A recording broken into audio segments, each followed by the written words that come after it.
Dami kasing tanong about him and I'm tired of smiling. Na talagang forever. And nodding.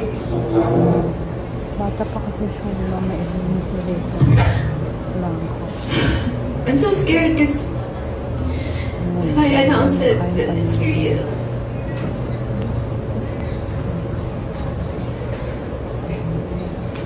Yeah, Rico and I are over. It's fresh. It's been a few weeks. Loneliest, emptiest weeks I've ever experienced in my life.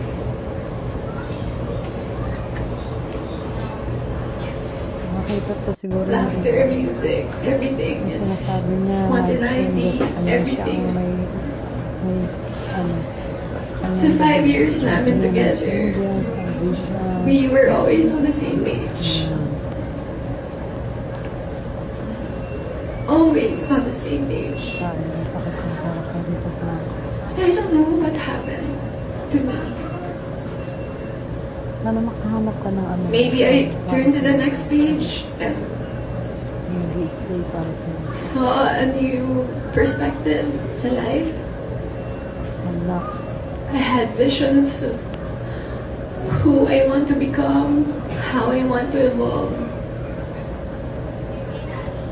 I'm so curious about the world. And the truth is, I am going through changes. And alam naman natin yun, change is either good or bad.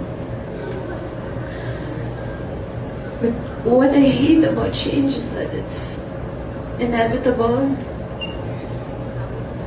Hindi mo siya matatakasan. And wala ka nang ibang gawin kundi you have to face it and confront it. Because it's been in the back of my head